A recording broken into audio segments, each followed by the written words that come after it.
Test, test. All right. You know, let's go. Let's go. All right. Well, hello, everyone. Welcome to today's conversation. Thank you for joining us at home. Thank you for joining us in the room. I'm Christopher Dennis, Associate Head of Community Engagement here at Campbell Hall. And we are in partnership with our wonderful colleagues from Notre Dame High School. They're going to come up and say some hellos in a second here. But this is a collaborative conversation that we're going to have because both of our schools knew it was important to bring these gentlemen to campus. And I also have the pleasure to introduce one of our proud alum from Campbell Hall, Karissa Lake, who is a graduate of the class of 2007. Karissa is on our Campbell Hall Black Alumni Collective, which also started an endowment for Black students at Campbell Hall for auxiliary costs and needs here at school, and also sits on our board as a DIJ board committee member. So it was only right that Karissa be a part of this conversation to facilitate us through our journey. So we are excited to have her, but at this time I'll have Kelly come up, say a few words, and then we'll hand the mic over to Karissa. Let's give Kelly a round of applause. All right, thank you, Mr. Dennis. Good afternoon, everyone. My name is Dr. Kelly Jackson, and I lead diversity, equity, and inclusion at Notre Dame. Thank you for your time this evening. And I would especially like to thank Ms. Jessica Lopez, the director, Lewis, excuse me, all the time. Ms. Jessica Lewis from counseling, the senior director of college. Is that correct? Yes, for this very important work, for this talk. And thank you all for being here. I'll pass it on. All right, thank you. And I also want to shout out Campbell Hall College Counseling in the room and on Zoom. So we are so lucky to have them and all of their support for years and years along. So when I asked Karissa if she'd be interested in facilitating a conversation, she graciously accepted, prepared for us to help guide this conversation. So at this time, hand the microphone over to Karissa. Let's welcome her with a round of applause.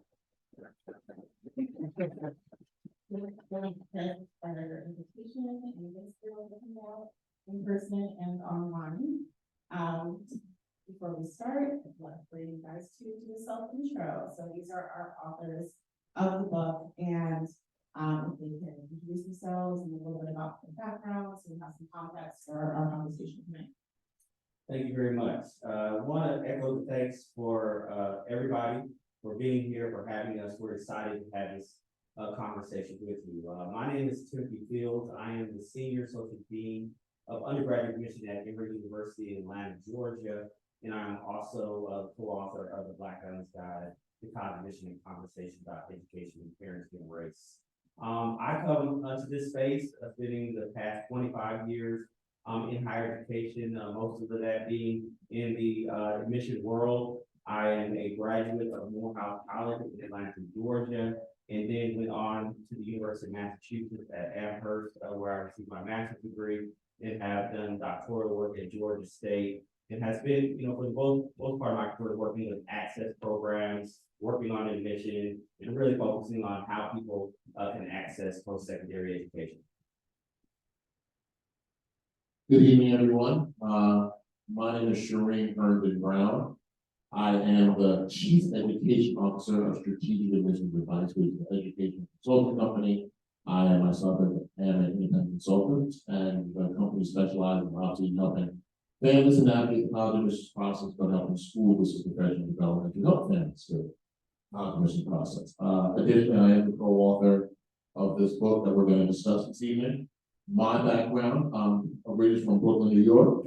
I attended independent schools for 12 years. I went to Brooklyn French School, small Quaker school in Brooklyn from grades 1 through 9. And then I went to boarding school, Westtown School, another Quaker independent school right outside of Philadelphia. I then went on to Wesleyan University in Middletown, Connecticut, where I got my undergraduate degree in English and African American Studies. Then I went to Middlebury College, Brentwood School of English for my master's. My independent school life also includes my children going to independent school, Georgetown Prep for a while, my son. My daughters are at the Bullis School in Maryland. And I also taught at Brooklyn Friends and Westtown. I worked in admissions at Georgetown. There's a reason why I'm saying all this. college counseling at Riverdale Country School, taught English, blah, blah, director of admission. So, Tim and I come from this process from very different angles. Myself on the application side, where currently I work with families to prepare their application, and Tim from the admission side. It's important to us that we have an opportunity to have an audience like yours, independent school counselors, independent school families, primarily because that is why I came up with the idea to write this book. As a Black student from the independent school, I had the experiences of some good, some not so good, but I really wanted to write a book about how counseling, because I thought it was important. But I think before I kind of go into the exact reason why I wrote the book, I think Tim, you want to mention something. I think it's important, as we kind of set the context of this conversation, and Shereem alluded to it, that we come to this place at completely different experiences. I spent my life in public school. I then went on to historically Black College University. I am a fourth generation college student, whereas Shereem is a first generation college student. He talked about, his time in independent schools, his children being in independent schools. So as we went about, kind of writing this book, we wrote it from our lived experiences, also our professional experiences that are totally different. And I think one of the important things that, as families come to this process, they come to it, based upon their individual, looking for what individual they want out of it. And there's no one path in this process. And so we really felt it was important that as we went about writing this book, it did not happen in a vacuum, it did not happen from one perspective, but it happened from multiple perspectives. And even as we went about writing this, we talked to over 300 families from around the country, first generation, fourth generation, low income, affluent, those who graduated from historically Black College University, those who went to predominantly white institutions, those who, maybe went to large school, small school, those who have been through the process twice over, those who have young children who are 3 years old. So we wanted to have a multitude of perspectives as we went about.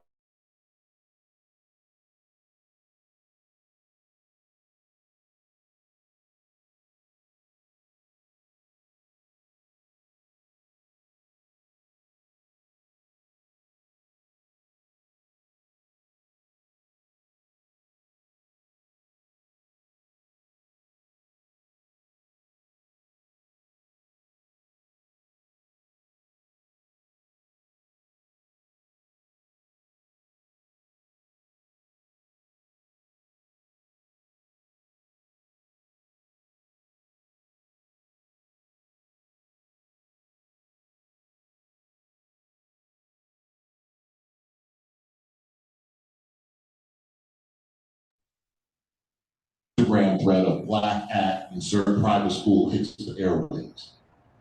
And I, as an independent school alum, caught wind of it, and I was fascinated, horrified, and angry. Because now, 30 years later, after I left schools, there were these students who now had a platform to discuss the micro and macro aggressions that were happening to them at independent schools. I read the ones from Brooklyn, where I'm from. I read the ones in Potomac, Maryland, where my kids go to school. And yes, I read the ones out in California. As a parent, alum, faculty member, blah, blah, blah, I also noticed that there was a thread about college counseling kind of going through the book, where a lot of students were saying, I'm not sure my college counselor believed in me, because they suggested schools that I think were beneath me. My college counselors did not extend themselves to my parents the way I think they did to other families. And as someone who has worked in these schools, I've seen this, but I didn't want to believe it. Bottom line is that I called Tim incensed. It was actually the same night that my Black alumni group at my independent school, Westtown Schools, was gathering. I called Tim to have a crazy idea. I, or we, I've known Tim for about 10 years, should write a book about Black families and their college admission process. But I wrote it from a standpoint of anger, frustration. You'll notice throughout the evening I have a temperature issue. Tim is much more measured, cool, and calm and collected. I'm very inspired. Bottom line is, I called him and I was very clear. We have to provide a resource for Black families who are of this Blackish generation. Shout out to Kenya Barris and Anthony Anderson. Families that were like mine in terms of, I went to college, I had done better, I moved to predominantly white neighborhood, my kids were going to private schools. but I was unsure of what they were learning on a day-to-day and how diluted their quote-unquote blackness may be. And they were coming to me because, you know, what should I do about my kid who goes to this all predominantly white private school? So again, I called him, he picks up the phone, he says, yes, we should write a book. I'm a little mad now, but now I actually have to do it. Like, I just want to like say, you know, when you're angry, say things like, I'm gonna do this, I'm gonna do that. But I'm like, now I've put it out there in the world. So that's the impetus behind the book. So I want to be very clear. This book was initially, it's morphed and evolved over time. It was initially for that Black at IG population that I was hearing it, I was seeing their pain, and I wanted to do something that was for them in that college counseling admissions space, college counseling space. And I was grateful that Tim and his experience from admissions and HBCUs was, in contrast to mine, really informed the book in a lot of ways. I just want to set the tone with that. Yes, students, families, educators, allies, people who care about Black students, and I, you know, 2/3 of the book, let's be clear. I promise, Chris, I'm gonna shut up. 2/3 of the book's for anybody, whether you're red, purple, green, black, white, brown, whatever. They're broken up into 3 parts: context, X factors, and process. X factors and process is the same college admissions stuff that everyone needs to know, but just written from a different perspective. We're not what most college admission experts look like with who write books, but it's the same stuff everybody else is doing from our vantage point. The context part is yes, for Black families who were doing things, becoming upwardly mobile per se, and having to make decisions about where they would educate their kids, you know, affluent suburbs, public school, independent schools, stuff that I was struggling with, he's struggling with. So all this stuff that context of the resurgence of HBCUs are being more popular now. Beyonce's Homecoming had a big deal with that. Mackenzie Scott and Jeff Bezos' ex-wife, Liz Gates, as well, Reed Hastings from Netflix. They were donating to HBCUs. Again, this is 2020.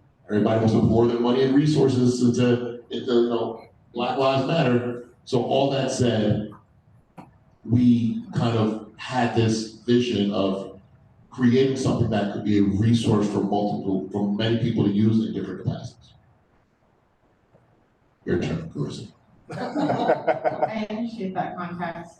In reading the book myself, I definitely identified with lots of parts as far as being a student. I started at Campbell Hall in 7th grade. When I came from a different, smaller, independent school. Thankfully, from the independent school that I went to, there were many other Black students who went to similar schools, from still in my neighborhood, specifically Brentwood and North Westlake mainly, and a couple here as well. So we would also get together outside school and talk about some of the same considerations that you're saying from parents' perspective, you know, socially, how you think students might do in this newer environment, might navigate it. And it seems unavoidable when we talk about, when we talk to younger alums in 2020, for the Black alumni connected who had similar experiences that we had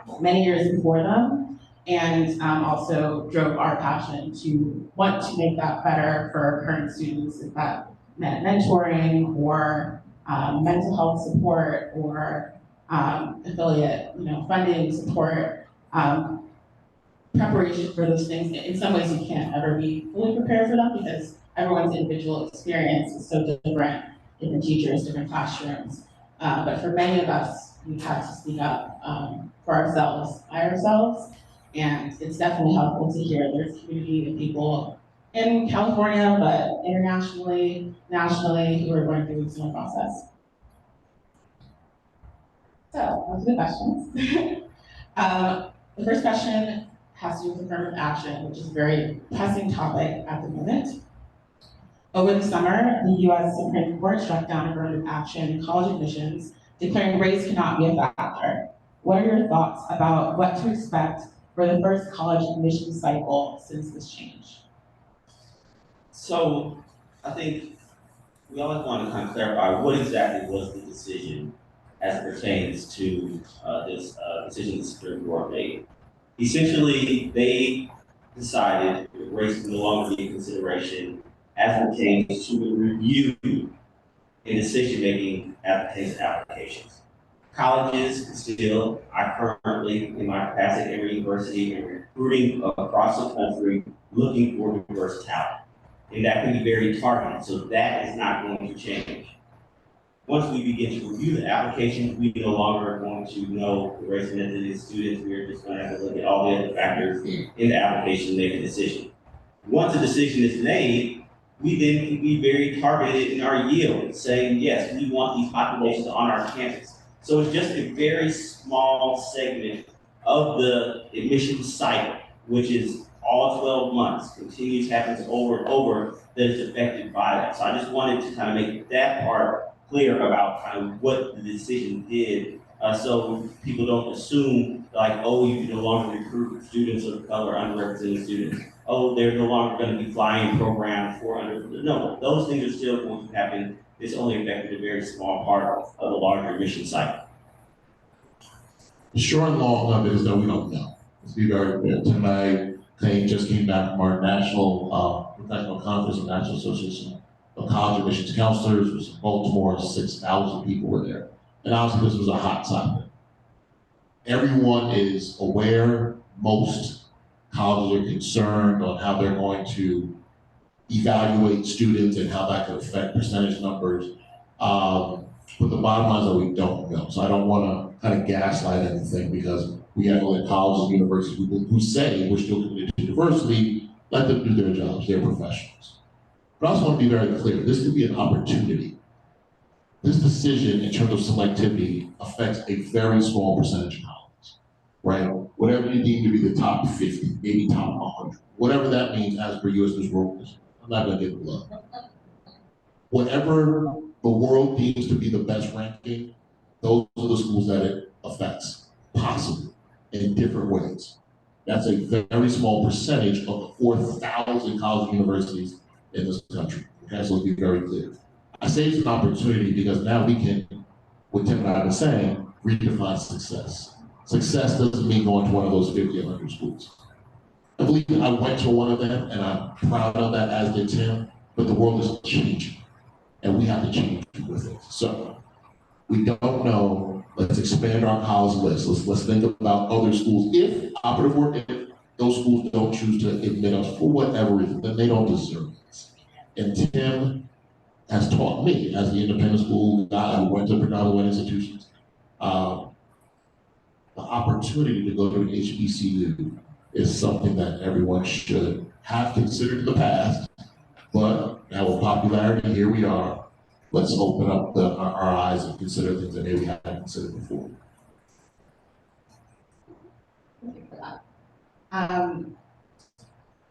That being considered, there are also people in our audience today who are not Black or from Black families.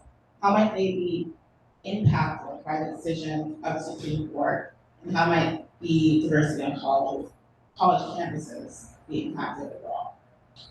Yeah, I mean, to highlight, to follow up on Shereem said, we don't know. But I think what we can say is everybody is going to be affected by this, because the evaluation is going to, and how we evaluate application is completely disrupted. This is new territory. No college or university outside of California and Michigan and a couple other states have had to deal with this. And so as they go about trying to figure out how are they going to reevaluate applications, how are they going to try and continue to, find diversity. This first year, there's going to be a lot of unknowns. And so it's not just going to affect certain populations, it's going to affect everybody. Because the schools, to Shereem's point, that are affected have admit rates of 5, 10, 15%. And those percentages they're looking for very specific geographic diversity, socioeconomic diversity, and diversity among academic interests. They're trying to, athletes, legacy, they're trying to balance gender. There are all kinds of things that these institutions with their selectivity are trying to balance, and that's completely been disrupted. And so, there are some populations like, now that, students of color are no longer going to see this benefit, which is completely untrue to begin with. All of a sudden, all these other spaces are going to open up. No, that's not the case. At these selected schools, it's selected admission for a reason. They're saying our class is 2,000. We are going to find 2,000 very specific students for how we want to build the class. And what those schools are going to be looking for is going to vary for any number of reasons. So making the assumption that this is only going to affect a segment of the applicant pool is not true. It's going to affect everybody. And I think one of the challenges in this upcoming year is we don't know. For the 20 years I've been doing this, I can always, if you say, what does the class going to look like? I can say, this amount of students are going to come from this place, it's going to be this place, one like this percentage is going to be, these groups, just because we could, kind of control that. Now, that's not the case. Like literally, I have no idea on May 1st what the class is going to look at at Emory University. And that's scary. But that is the day and age that we're in. But so this first cycle, we're going to kind of figure it out. And then from there, we're going to be able to see, what ways can we still try and achieve diversity. Because let's be very clear, institutions' values have not changed. Institutions that value diversity, want to have diverse classes, they're going to hold to those values. They're going to still trying to, make those in their class, but compliance is going to be diversity. All schools are going to comply with the law, but they are still going to hold to their values.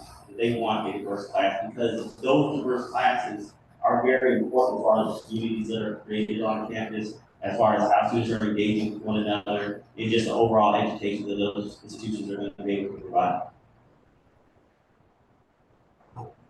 I appreciate that. You don't have anything to say?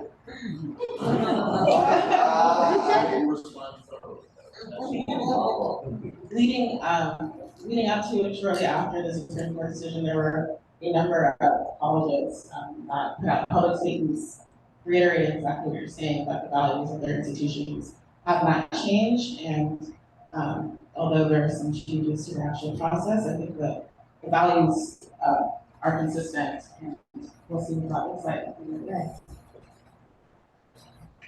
You mentioned diversity, and you also say in your book that one of the biggest forms of diversity that institutions are looking for is socioeconomic diversity. Can you elaborate specifically on how this affects the college application process for private school students? So, I understand the question. Feel free to take it any direction you want. I will. It is imperative that we, and I say this to we, meaning college included, don't associate socioeconomic diversity with race. Okay, so let's start from that.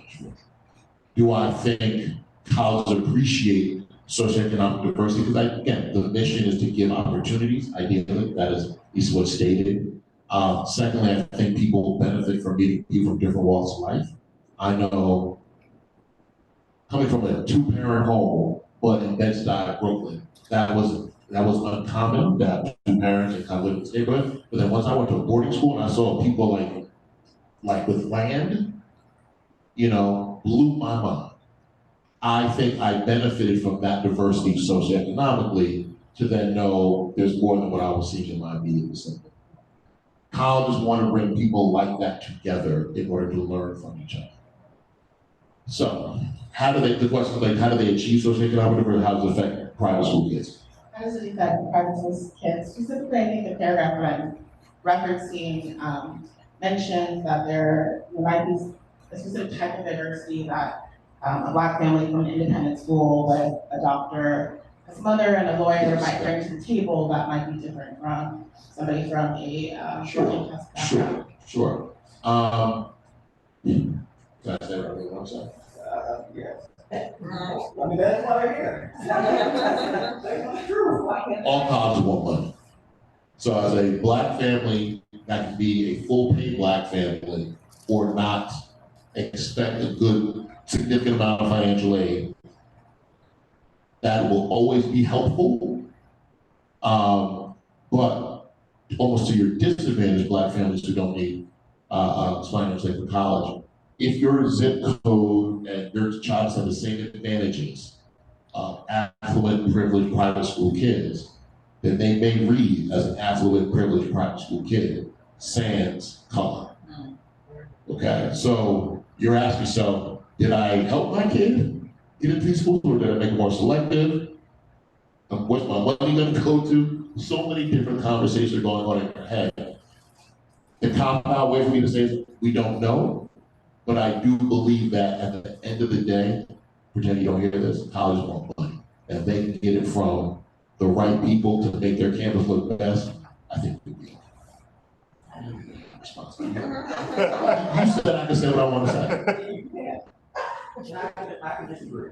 So part of this is that we don't see eye to eye on a lot of things. And so, obviously, part of higher education and college admission is there's enrollment management. In order to get financial aid, there have to be full pay students and balancing budgets and all of those things. But, I actually wrote that part.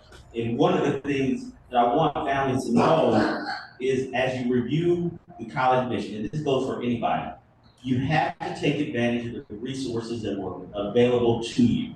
So if you go to a very well-resourced public independent school that has a full category of AP courses, IB courses, has all the sports teams and all the resources, and you think that the name of that school is going to catapult you into college, that is not true.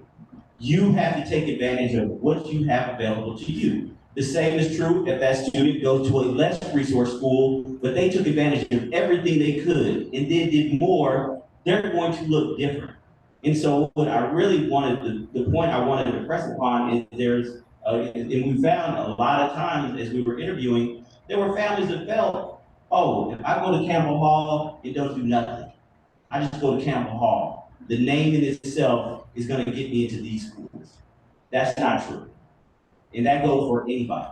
You have to take advantage of what is available to you. So if you want to be excited about the resources, about the classes, about the curriculum, about, however you want to define it, yes, be excited about it, but you also have to take advantage of it. If you don't take advantage of it, then as we were reviewing the application of the college admission, we're going to be like, you were there, but you were just there.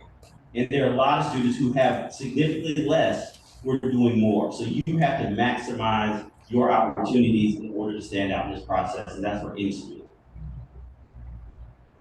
You got to rebut? I concur.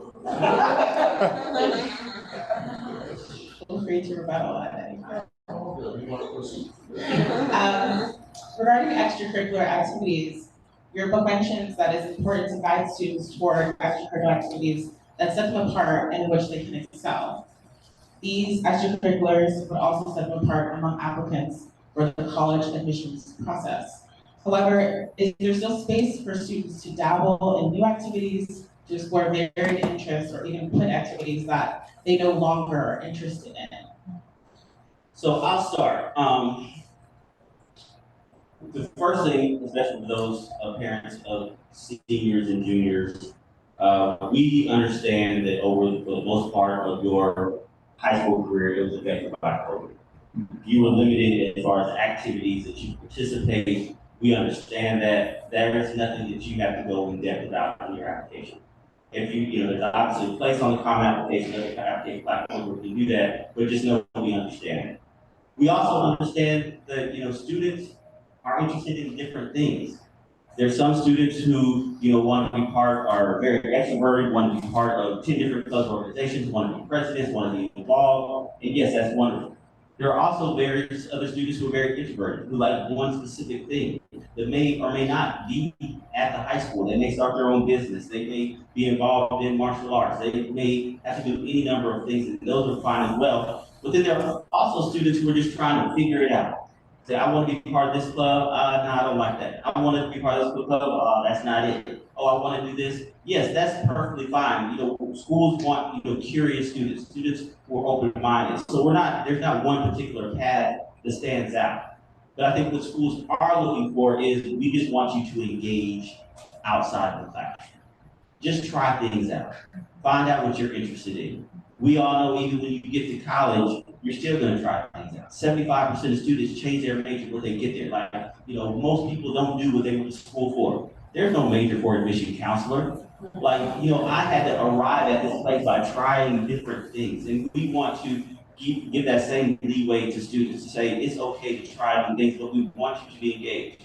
I will also say that there is a space for students who possibly, you know, have to take care of young siblings, have to have a job, have to take care of old elder in the home. But we want students to include these things. I think, you know, obviously Shereem knows better in helping in the application side. One of the hardest things for students to do in this process, especially in also the counselor's room, is to pull out what do you do?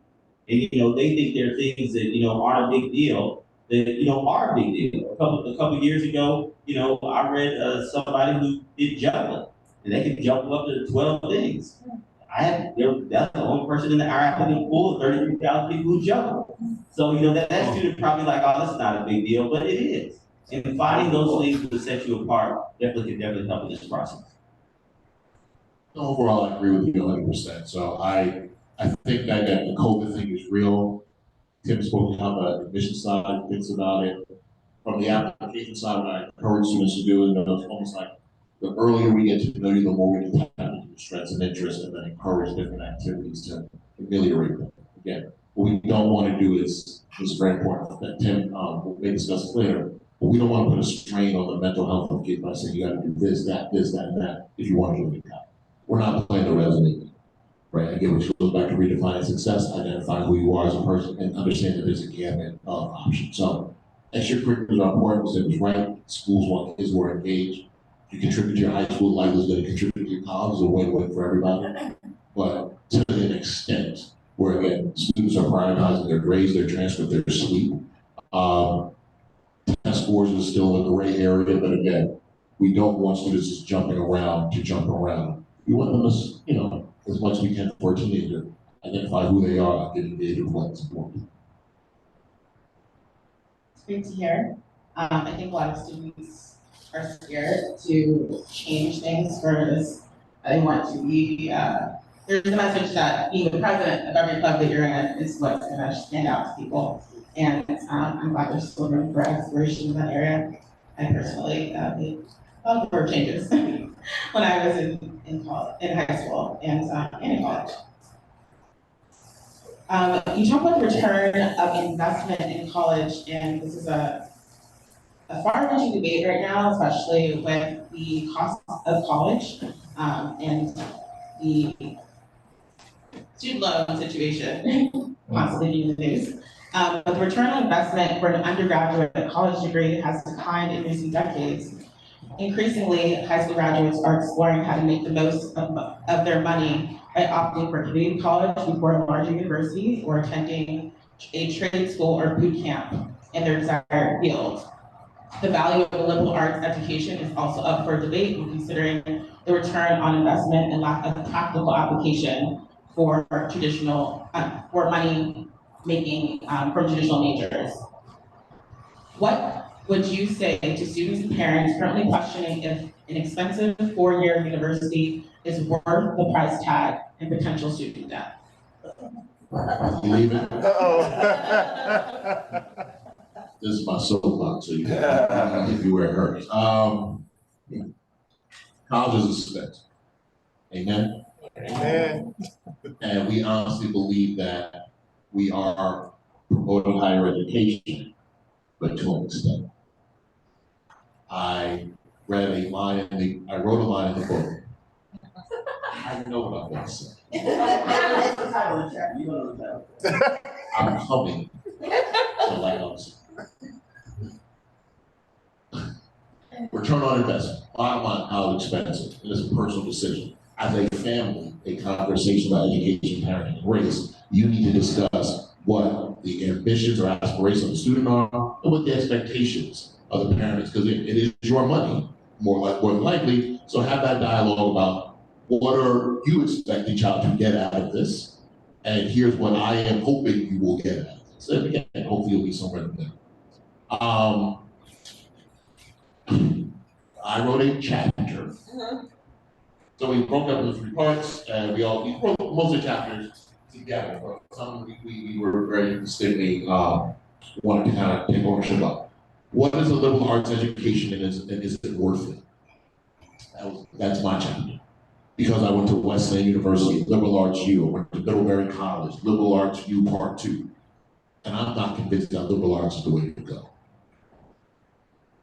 They say, we teach students to think critically. Critically about what?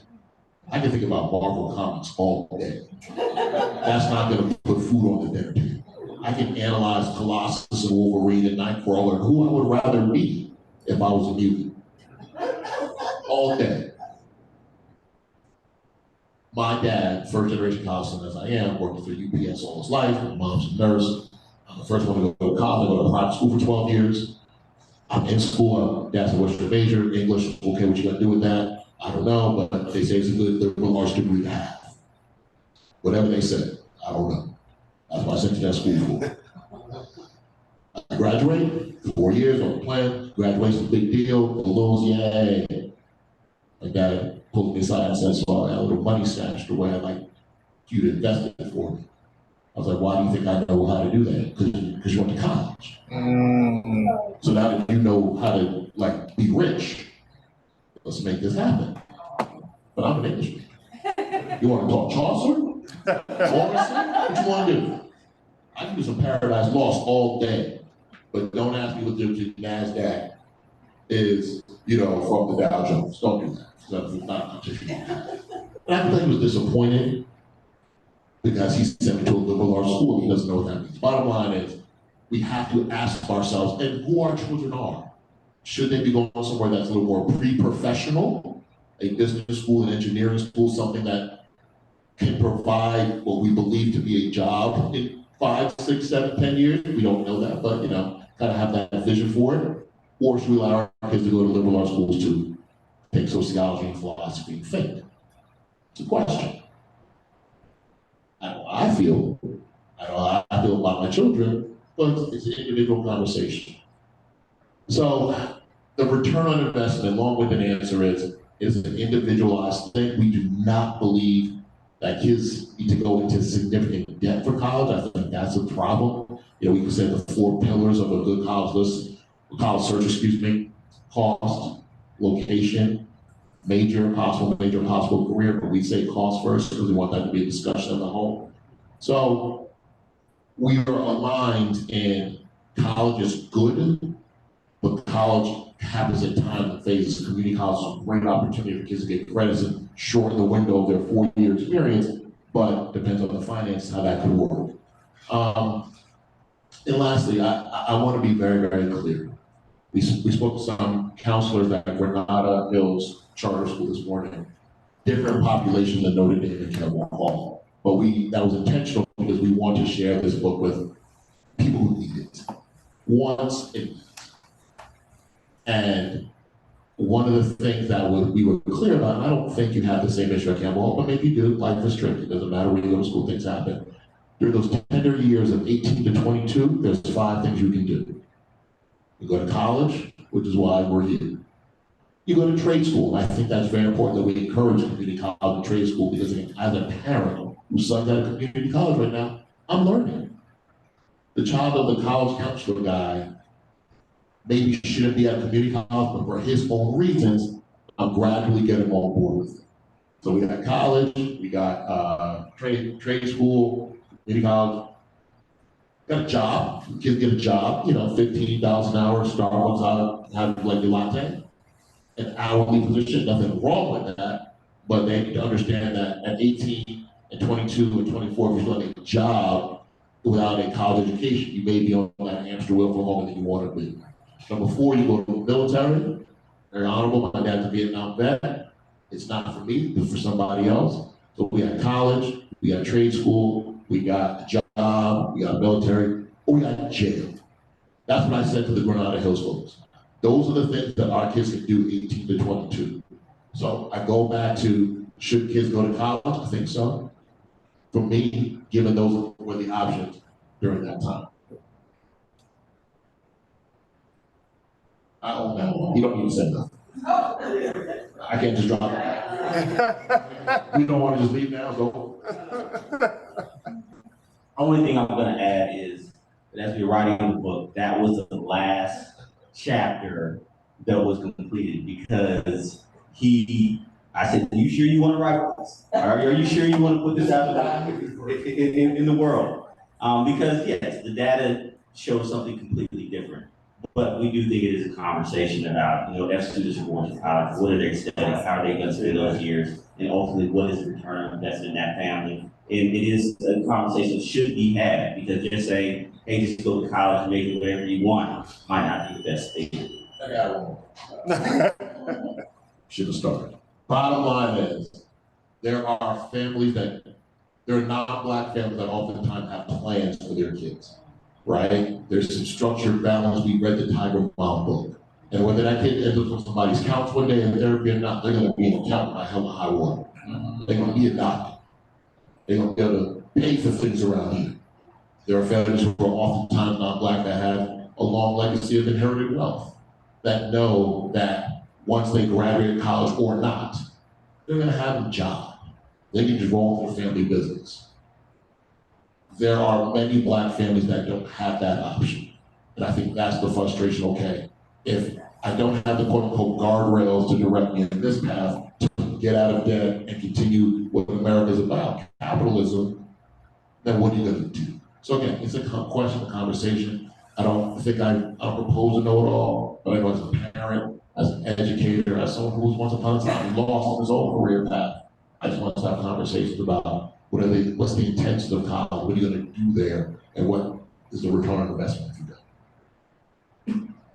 I too was an English major and have a master's in English, so I have a lot to say about that as well.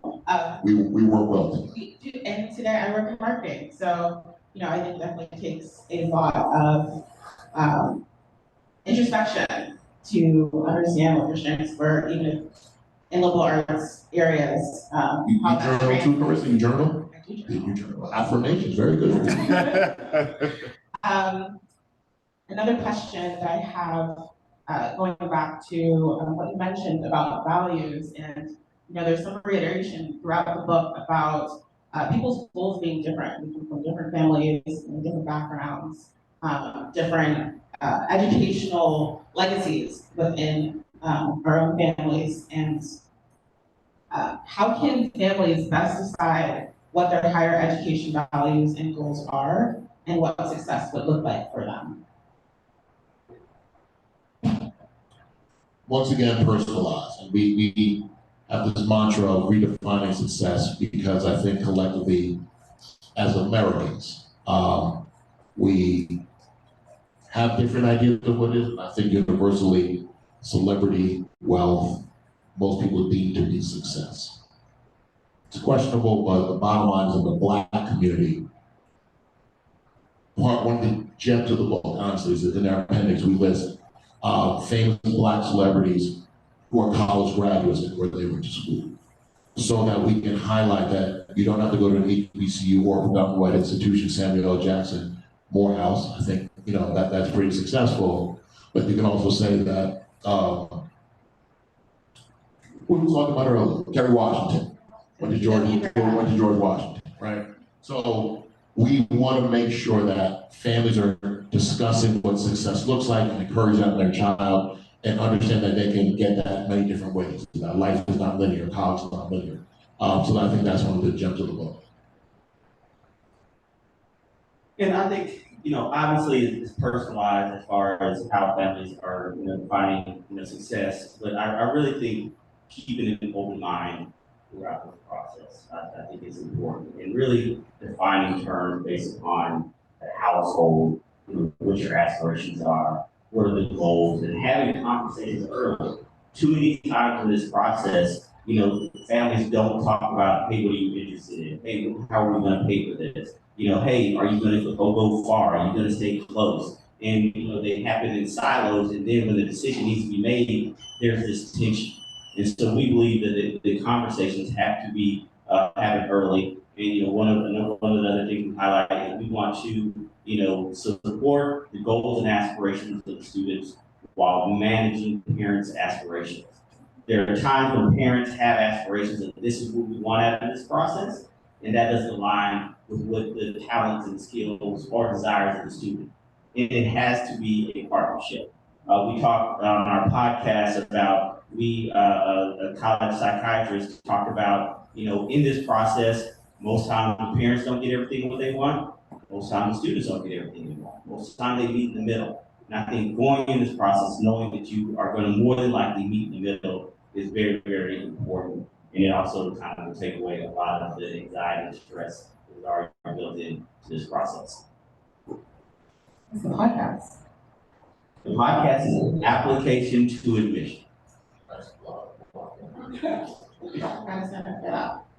One last question before we have Q&A. If students only remember one takeaway from this book, what should that be? We said it a lot of times, but we kind of alluded to it very clearly. We want families to redefine success. Obviously, success means a lot of different things. But part of the book is we wanted to highlight historically Black college universities and the opportunities that are presented from these great institutions. So, as we are going to applaud former President Barack Obama and his wife, First Lady Michelle Obama, and their Ivy League education and all the success that they have obtained, we also have to celebrate Oprah Winfrey, who, given her notoriety, her fame, her wealth, gave them the nod in order to make that happen, and she went to historical Black college university. We have to, talk about, Shereem mentioned Samuel L. Jackson, the highest grossing actor of all time, went to historically Black college university. The Vice President of our country, Vice President Kamala Harris, went to historically Black college university. And so there's a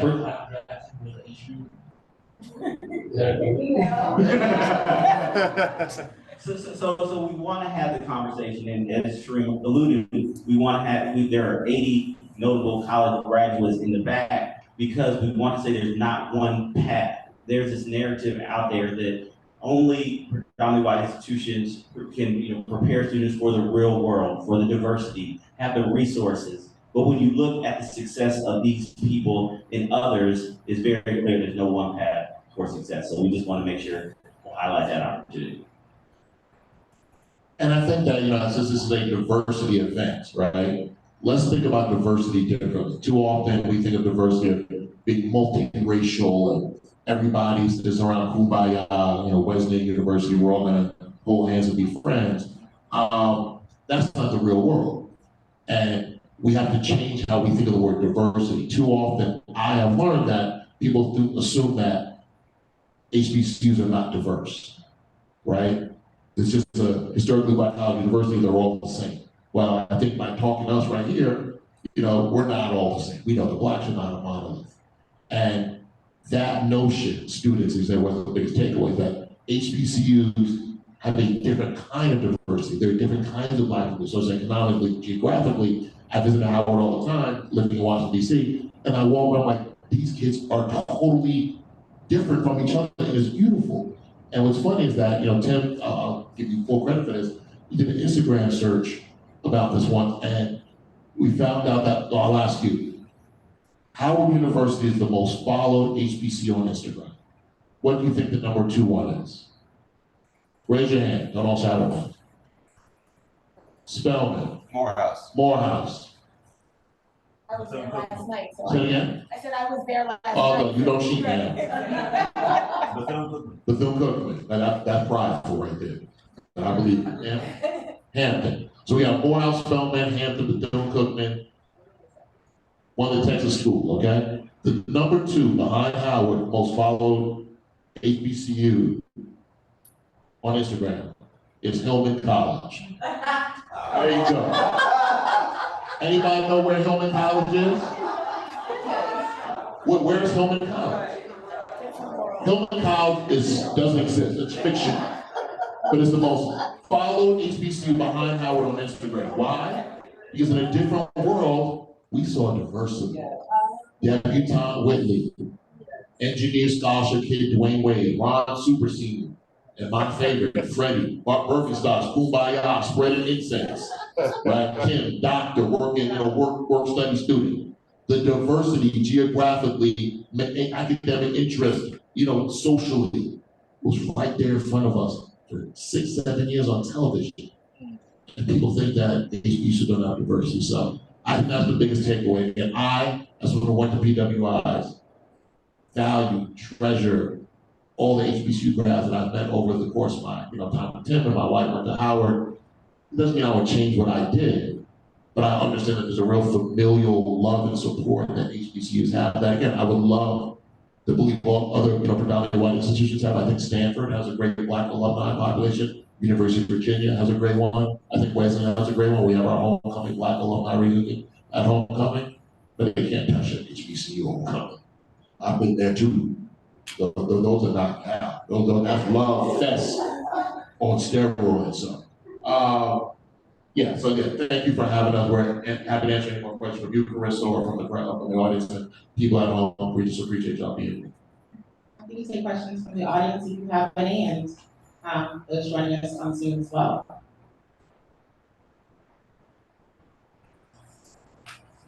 Yes, sir. You mentioned earlier that some families will go to a Campbell Hall or Notre Dame because they feel that's the entryway to college. And that's not necessarily the case. They have to take advantage of what that school offers.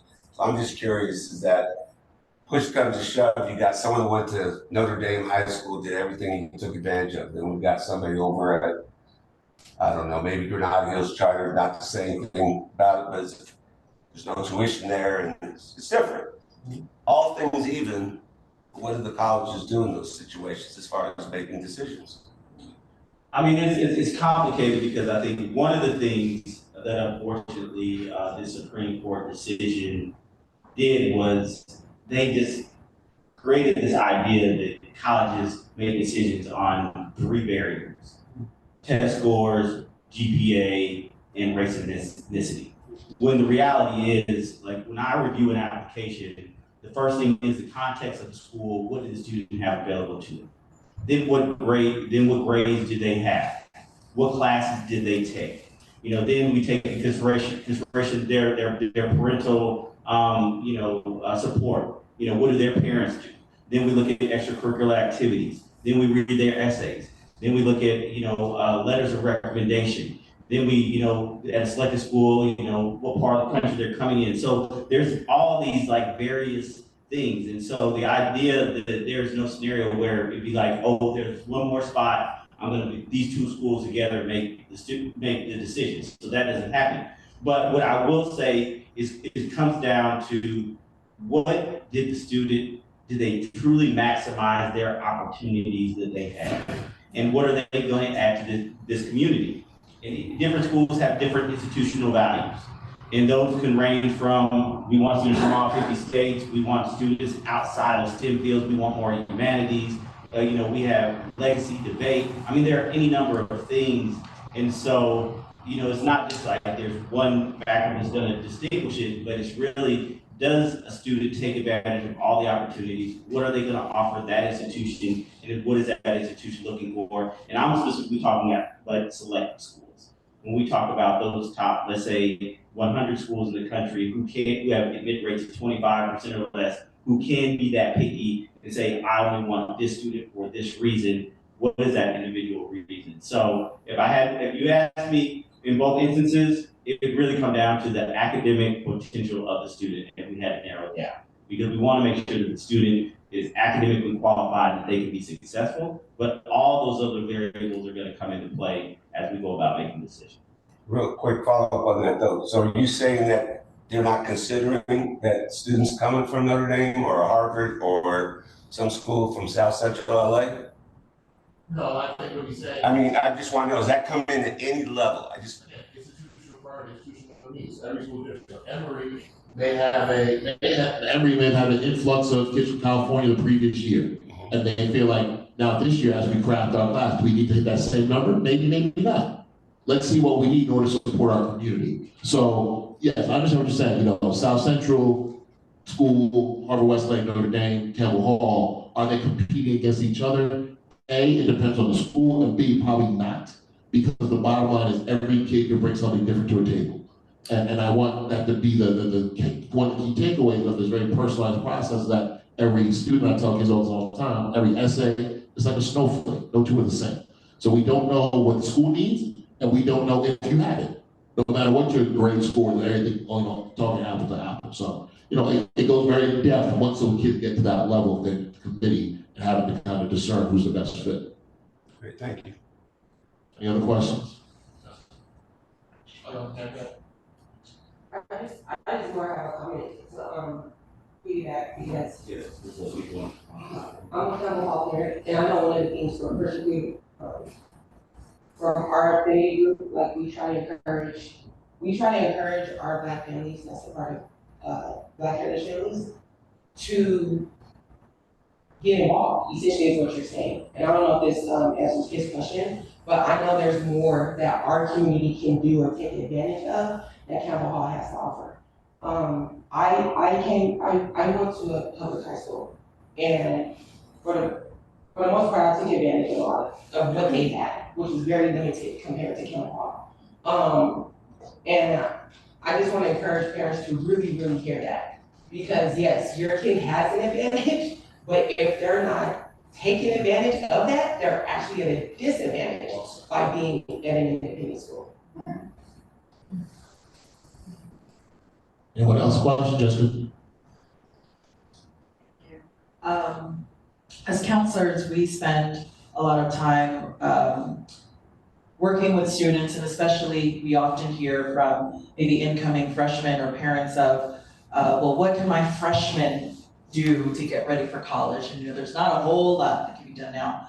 But for those of us with either much younger children, either elementary or middle school, that are preparing to enter high school, are there things that those Black and or brown families should be keeping in mind, perhaps when deciding even on a high school? Could that potentially come into play when it comes to just the overall college preparation process down the line? So I'll start with what the ninth grade families can do best is probably look at the course selection sequencing, understanding how that works. We find that many families of different socioeconomic needs, different races, don't always read the school curriculum, college guidebook, handbook, whatever you want to call it, and understand that taking this course, particularly math, science, foreign language, will equal this 3, 4, 5 years down the road.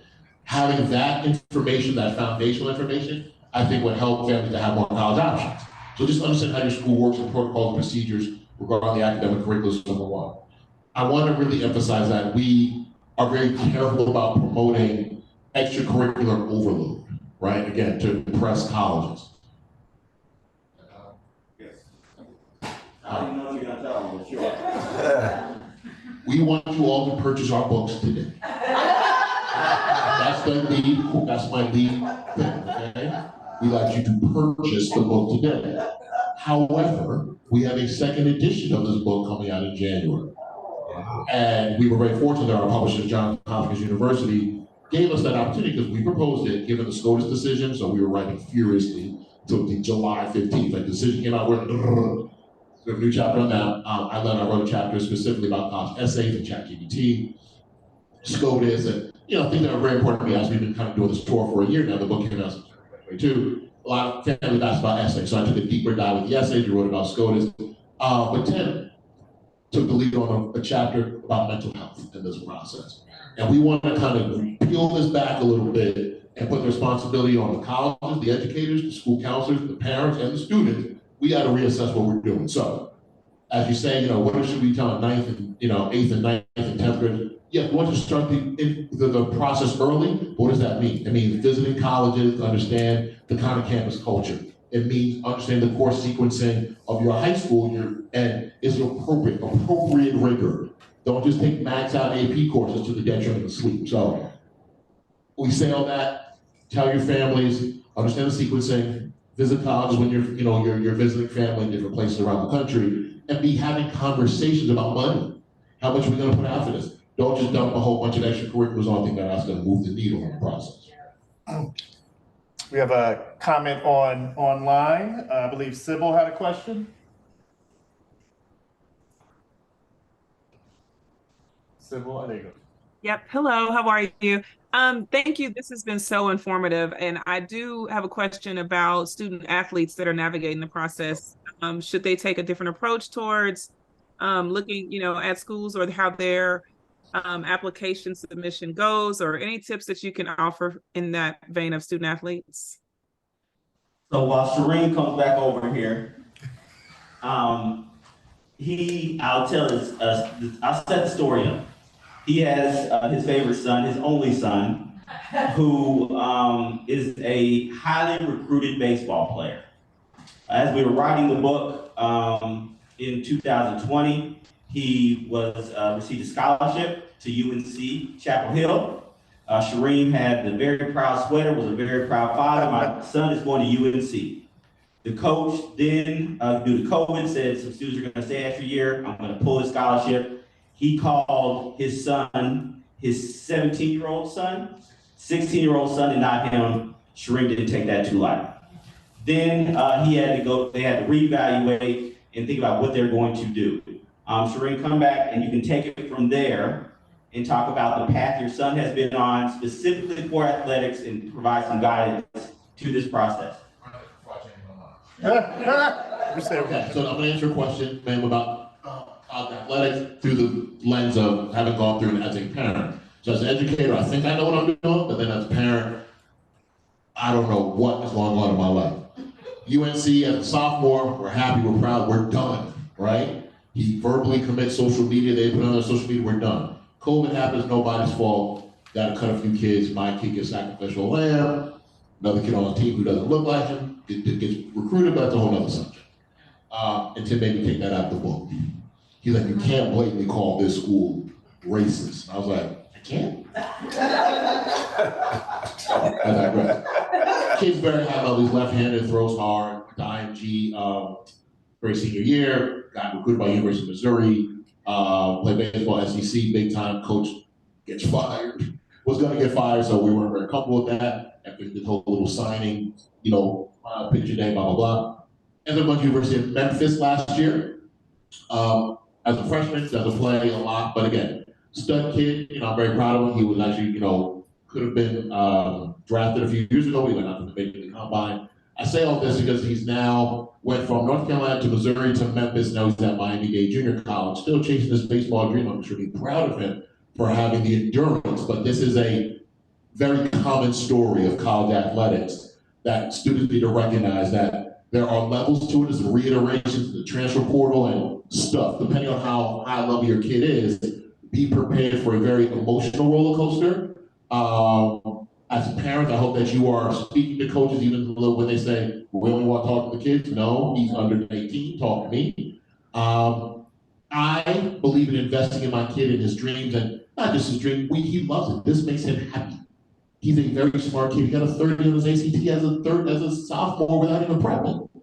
So I know he's a good, smart kid, grades notwithstanding sometimes, but I want him to be a good person.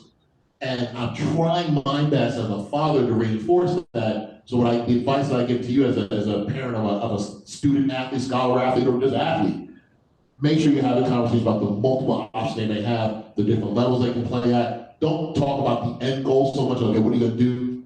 Live in that moment, but live in it in an informed, discerning moment so that your kid doesn't get burned emotionally. The social media thing is crushing kids' souls in a variety of capacities. But imagine telling the whole world, hey, look at me, I'm going here, and then you don't go. It's a cruel thing people can say. So that goes on both sides of the equation. Don't make me do that. No, you ain't gonna do that to me.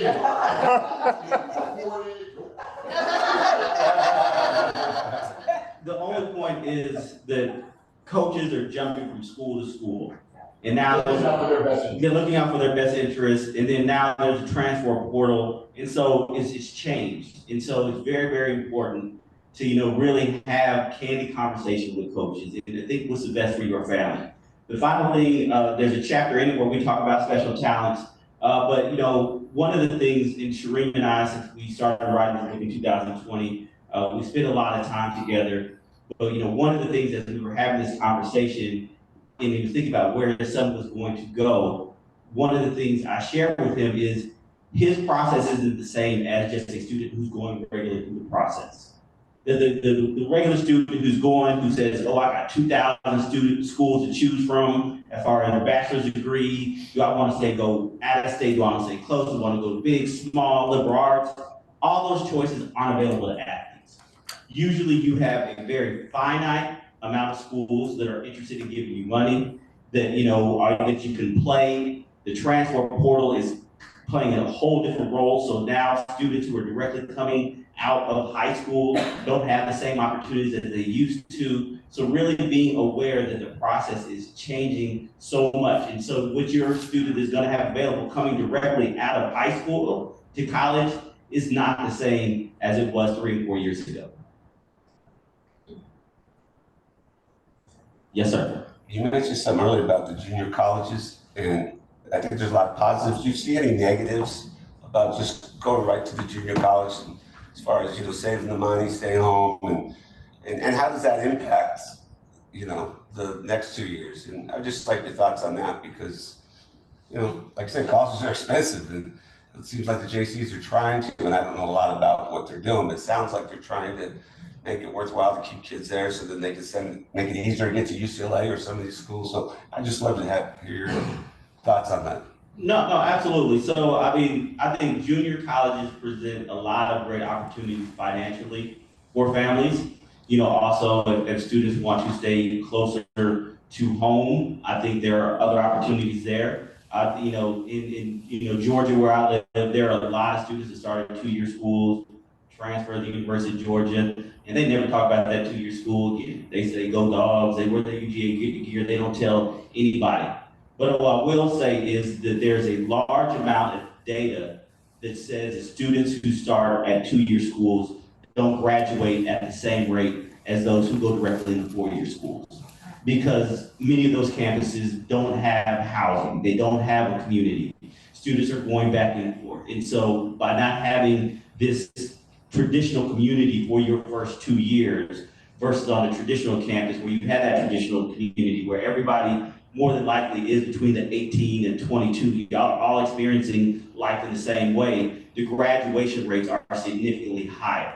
But, you know, it goes back to what's the personal decision. Yes, you can save a lot of money. There are a lot of credits that transfer, that, you know, there are a lot of, you know, definitely upside for that. But what the data would say that if a 18-year-old starts at a two-year school versus one that starts at a 4-year school, the one who starts at a 4-year school more than likely is going to graduate ahead of time, and there aren't going to be any challenges or obstacles that will come in the way because of the commute, because of not having the residential halls, and not having all the formal programming and other things that happen. Great. Yes. One of the things I found in my work in independent schools is there are a number of Black and brown students who are eligible, right? A lot of our schools have, you know, grade requirements or, you know, teacher recommendations in order to be eligible to take honors in AP classes. And in my work in this field, I'm finding that there are a number of Black and brown students who have the criteria, but choose not to do that. We're not encouraged. Choose not to. They are strongly encouraged. Parent. The student chooses not to. And so I wanted you to talk about how that plays out in the admission process and how that also plays out in the regular school community with that voice not being there. So let's be clear, a student's transcript, if they've availed themselves to the curriculum that's appropriately rigorous to them, is advantageous in their college admission process. If a college gets a transcript that does not have the rigor that it could have, they're never gonna know who decided that, the school counselor, the parent, the kid. So I think we have to not allow minors, teenagers, to short sell themselves. As counselors, as parents, let's know the curriculum. And I don't wonder if it's too hard. Well, let's think about what discipline is. if historically you've been a good history student, a foreign language student, a humanities student, let's take that AP US history. Let's challenge ourselves.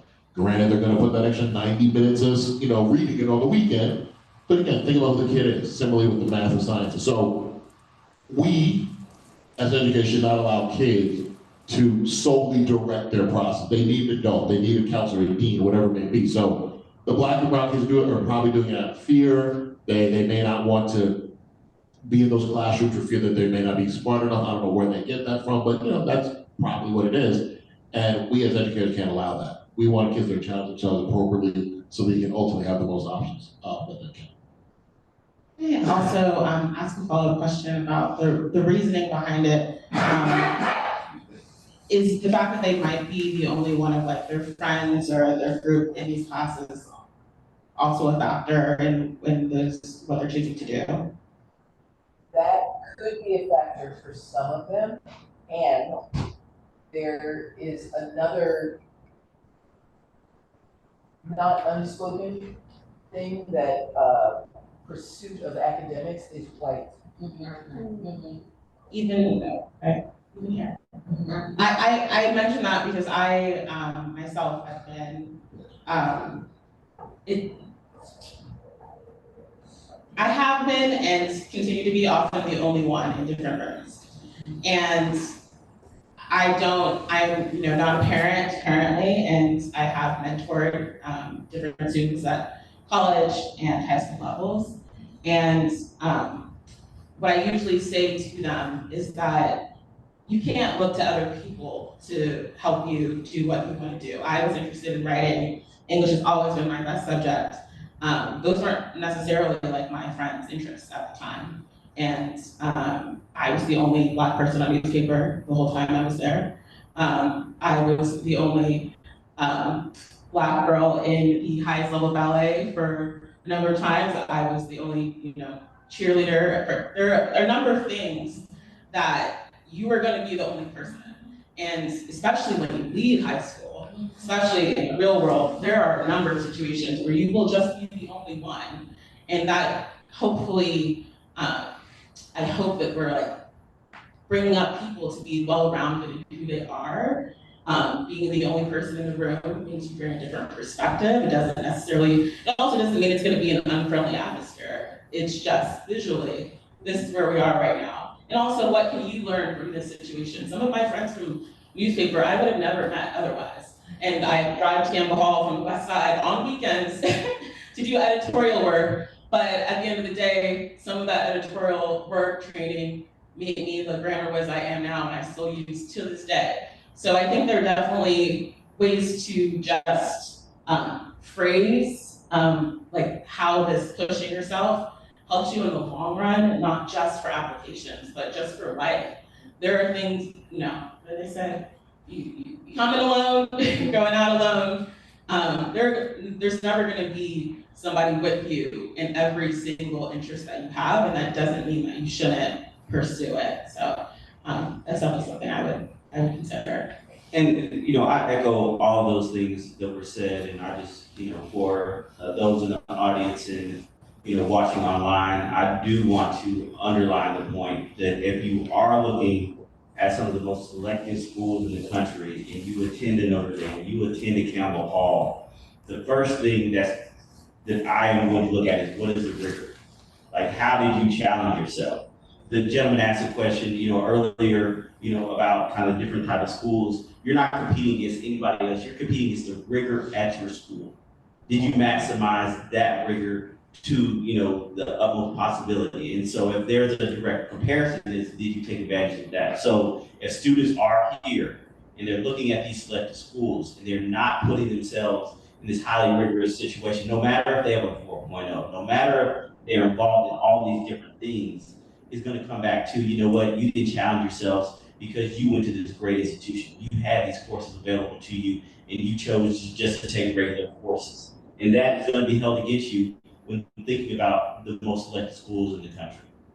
And in that same vein, I do think our Black Women Collective is also looking to do more mentoring. So hopefully we can influence in that way. I think there's a healthy amount of competitiveness sometimes with you know, even my friend, my best friend is still from Campbell Hall. We met in junior high. And she works in a completely different field. Her subjects that she was grading were completely different. She was mainly a math and science person, more English and history.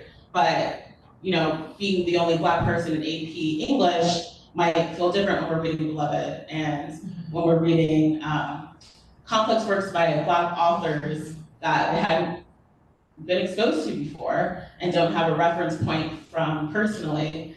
There are uncomfortable conversations. I can't, you know, lie about that, but I think that there's also space and lots of resources within this community. And I offer myself as a resource as well, where there are people to talk to about some of those situations, even fears about applying within that.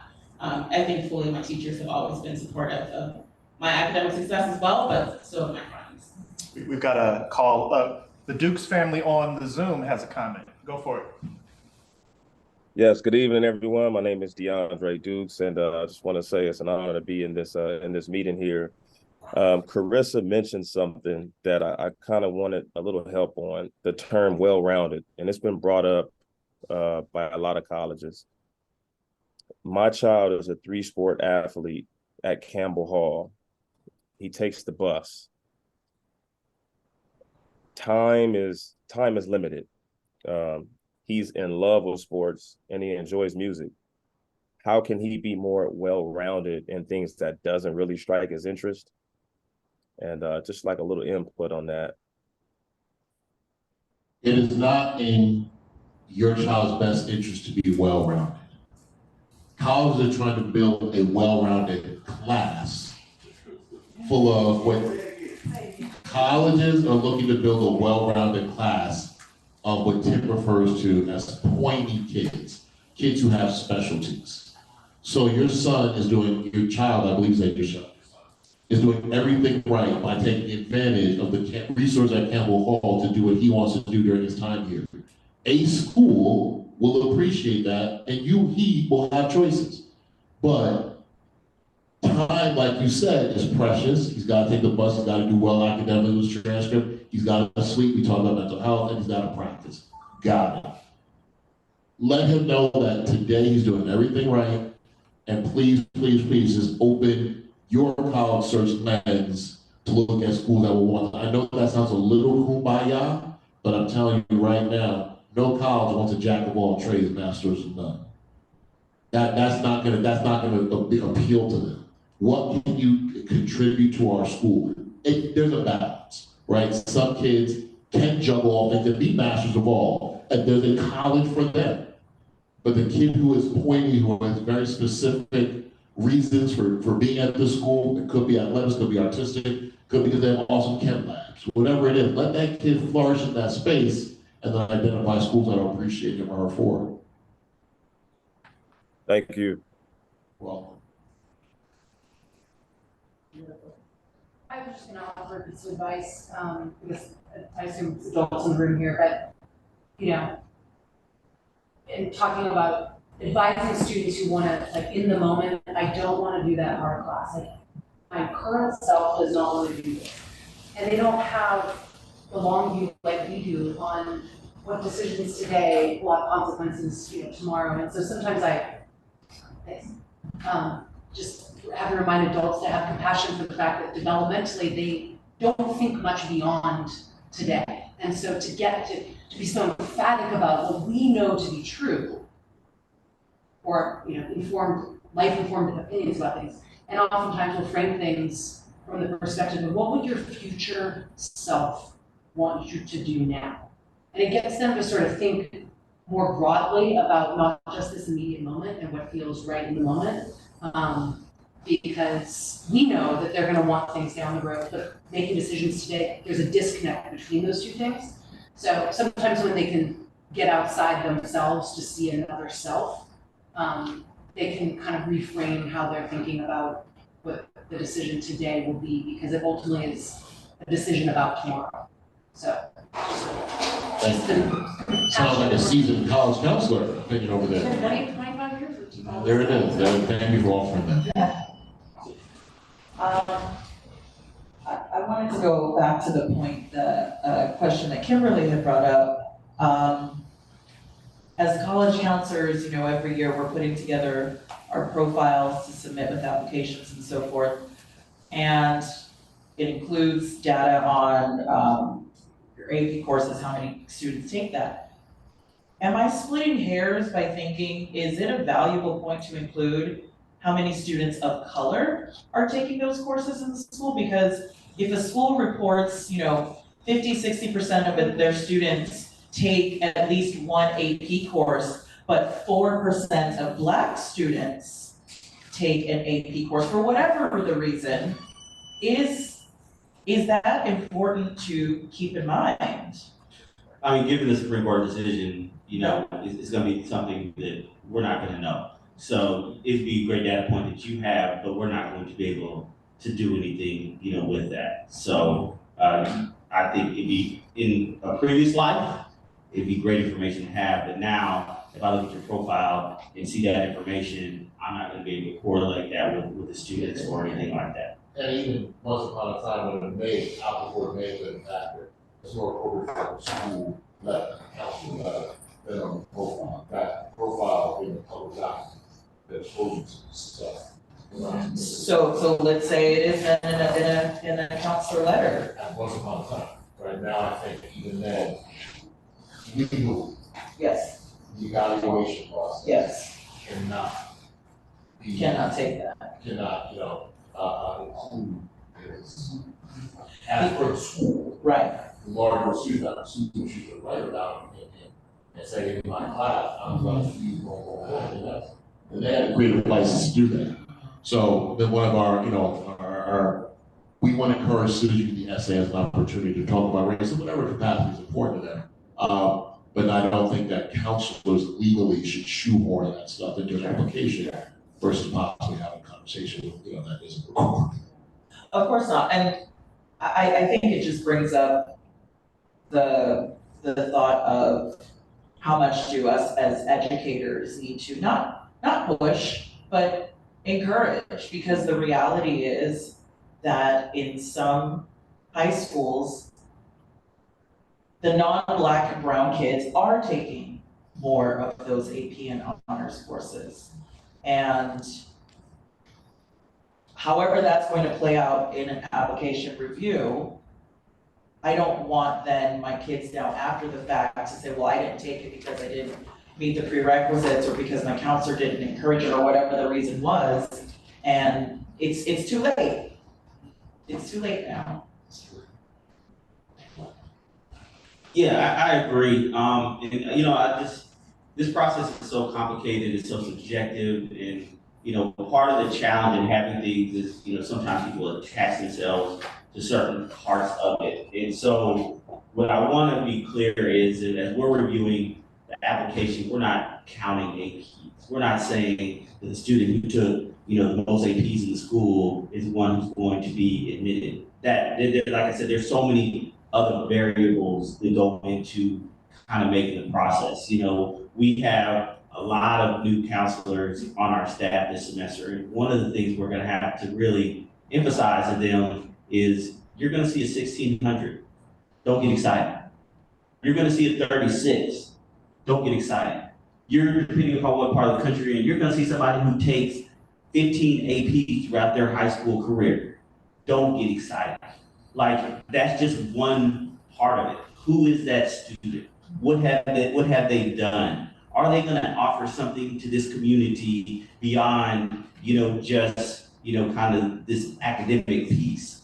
And so I just want families to know out there that, you know, we want you to appropriately have your students take courses that they can excel in at the school. But the admissions offices are not counting APs. They're not just looking at test scores. We're in a test optional world. There are, you know, students who aren't going to submit information at all. We're looking at the totality of the application. Who is this person and what they can offer the institution?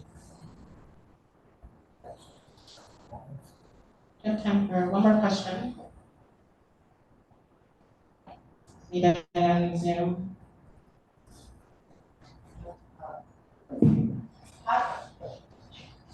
Thank you. How do we make sure that, you guys spoke a lot about HBCUs, how do we make sure that we have a lot of our HBCUs at colleges or at high schools like a Campbell Hall, like a Notre Dame, represented so that the students that attend these schools know that they are an option as well? So it's always tricky. The question was, how do we make sure that HBCUs get enough exposure at independent schools that historically haven't had them on campus? It's complicated, right? It's no one's fault per se. College can say, well, historically we haven't had a lot of applications, as we haven't had a lot of yield. Why would we go there? It's wasting our time when we do our college. Maybe Zoom changes that. But there's also a perception that kids aren't interested. Like when we spoke to a lot of independent school Black families, there have been some that have said we're not interested in HBCUs and don't ask us about that just because we're Black. And we've had counselors say to us, how do we even broach that conversation with a family if they may be hesitant? So it's complicated, and there's no one answer to it. I do think that, again, using pop culture, for better or for worse, to expose kids to more HBCU culture and see what their curiosity is like, right? I'm not saying you gotta pop in the DVD or start streaming a different world, but too late, right? That time was gone. But I do think that if we're here to do that, right? So we're trying to help Notre Dame and Campbell Hall to put a book in front of a family and say, check this out. This could be something that's relevant to you that you may not want to consider. So HBCUs would love, correct me if I'm wrong, to have more California families, right? Why not have that geographic diversity? Families in schools have to kind of get on board with that too, and then identify. We have found that many counselors haven't visited HBCUs unless they're at a professional conference in DC, Howard, or or Atlanta, Spelman, or Morehouse. Counselors historically haven't gone to Rusk, Mississippi, or gone to Baton Rouge or going to Southern. So again, it's an educator's responsibility to initiate it possibly or start the conversation, but they got to do their own research. And again, one great outgrowths of the pandemic was that I got very, very savvy on how to do information sessions and tours virtually. Look at us, right? Where people are at home chilling, but get the same information. So I do think that educators, schools, parents, we have to help our kids to help themselves. That's introducing HBCUs. Or just buy the book. Man, we have come a long way. You take an HBCU question, jumping out there. I'd love to see it. But only thing that I will add is, and I'll just say specifically for families here in California, I ask you to keep an open mind. Earlier today, we were having a conversation, and a counselor was like, just the diversity in HBCUs is different than the diversity here in California. And I was trying to understand, like, what are you saying? Like, there are diverse people at HBCUs, and all 100 of them, there's a collective. There are HBCUs that are predominantly white. There are HBCUs that have a collective of Latinx, Latino populations that have Asian students. That these schools have never just been for Black people. They provided access to any number of marginalized groups.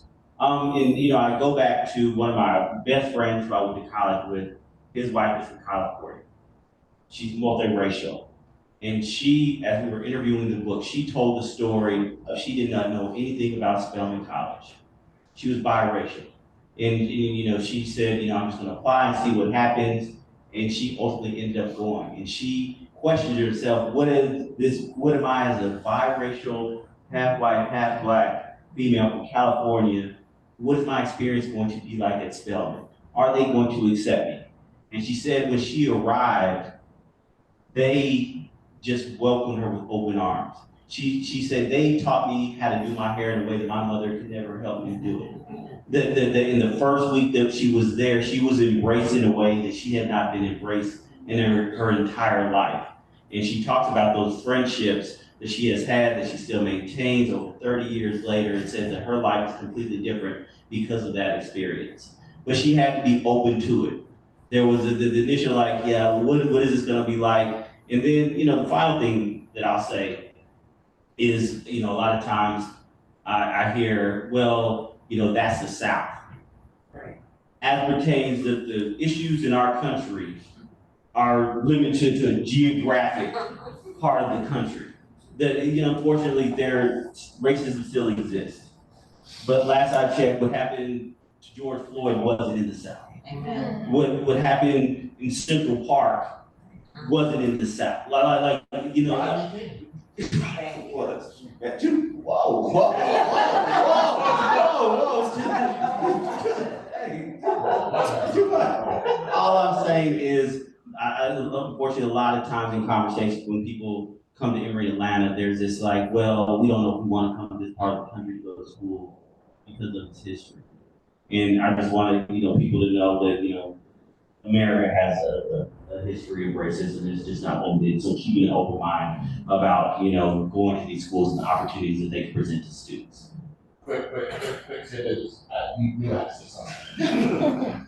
We're in LA. Let's talk a little Hollywood right now. Last year I went to homecoming with Morehouse Spellhouse, they call it, with Tim again. Had an experience of my life. Not lying. Talk about it. No. I have a point here. And cruising around Canada, Angelina Jolie.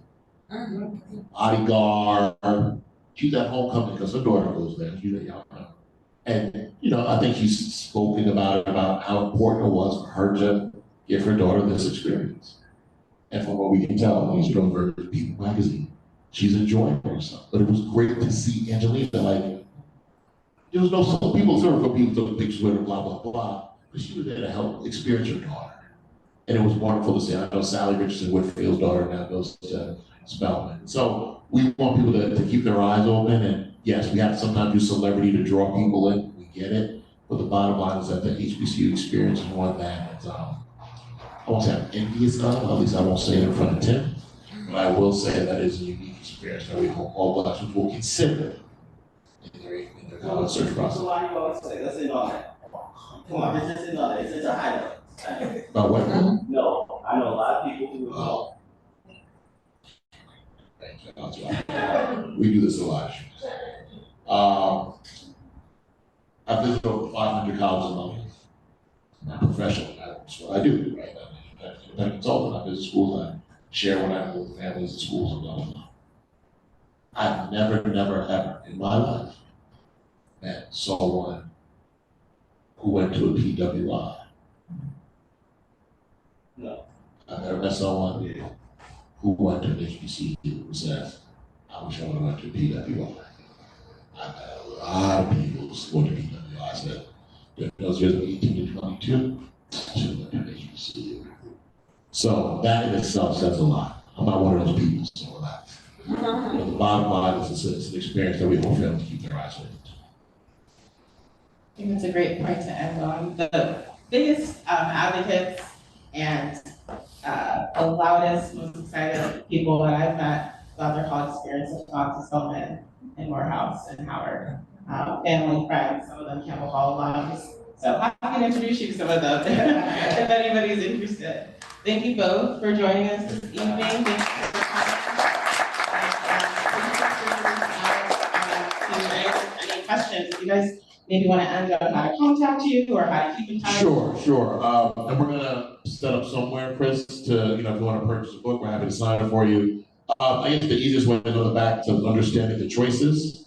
We have a podcast, like we said, application to admission, but our Instagram handle, Understand the Choices, email info@understandchoices, you get the point.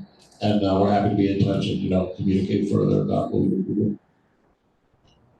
And just anybody online who's not here, if you go to understandthechoices.com, you can get an autographed book. We'll mail it to you. So if you're not here and you want an autographed copy, you can get that by going to understandthechoices.com.